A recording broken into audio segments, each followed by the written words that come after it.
Thanks for watching, everybody. Welcome back. The Golf Lab here at Grandview Golf Course. I'm going to talk about my board. I doodle a lot, do a lot of different things with customers here, and I want to talk about it. I'm going to erase my board today, so I want to go through it.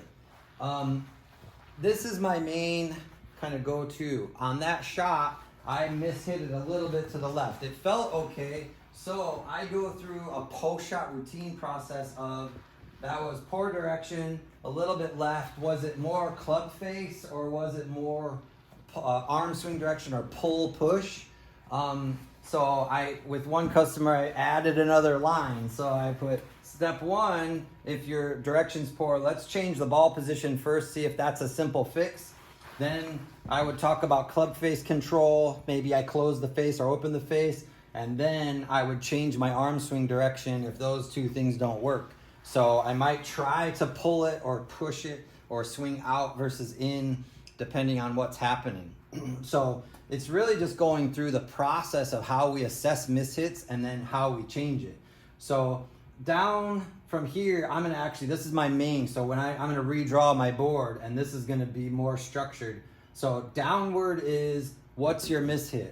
Was it poor contact or poor direction? And then going across is the solution. Can you identify the cause? If not, you need a higher golf IQ. If you can identify the cause, then you can go into rehearsing the solution. Rehearsing the solution is the highest level of golf. It means you know how to practice your golf swing versus just making the same swing every time. So if I'm gonna rehearse what's different on that particular one, I'm gonna mess with club face, so I'm gonna make sure that club face rotates and gets open a little bit more. So I'm gonna rehearse what that feels like in my backswing and then go for it. Oh, I still pulled it. But it didn't curve left. So that was an excellent adjustment. Because I rehearsed a solution, I got a different result. So downward is identifying the mishit. What is the mishit?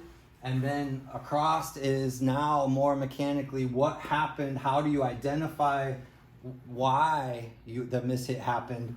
And then let's rehearse the solution, which is the highest level of knowing how to make a correction in your golf swing. If your brain knows how to identify the cause, but your body has never felt the solution before, you won't do it. So you gotta practice and rehearse the solution in order to see a difference. So I'm gonna rewrite all that stuff. PTR, power transfer ratio, or smash factor. Those are words that are tossed around a lot in this industry. Smash factor is great for long drive contests. If your smash factor is 1.5 with a driver, it's exceptional. Tour players are anywhere between 1.44 and 1.48. So smash factor is an efficiency of your golf swing. Some people, baseball players, we get tons of professional baseball players out here in Arizona during spring training, so they can swing really fast, but they're inefficient a lot of times. They don't square the face up real well. So even though they have a higher swing speed than an average professional golfer, they don't hit it as far because they're not as efficient with the club face, and their smash factor is a 1.3 or 1.42, and they don't generate the same ball speed. Control the low point. It's my number one fundamental with new golfers. So whenever I get somebody that just can't hit it solid, they're topping it and chunking it, we talk a lot about controlling the low point.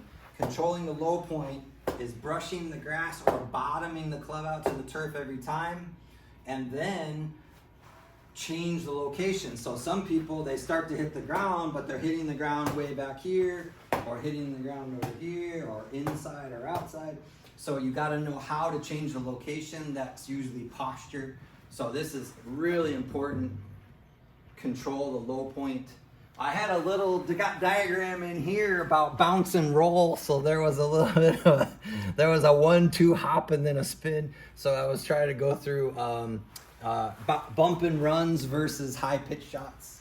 I had a tall guy in here. He said he felt noodly one day. I told him that was a fishing term. Noodling is catfishing with your hand. So noodly is when you get somebody that's loose with their knees. So you get a little bit of a noodle effect, and that's noodly. You want to stay braced and get solid. Be more stationary. Be more elongated with the legs. Let's not be noodly with your legs and your arms. Then the last thing here is, I do this a lot with people. It's the same as what's your miss hit.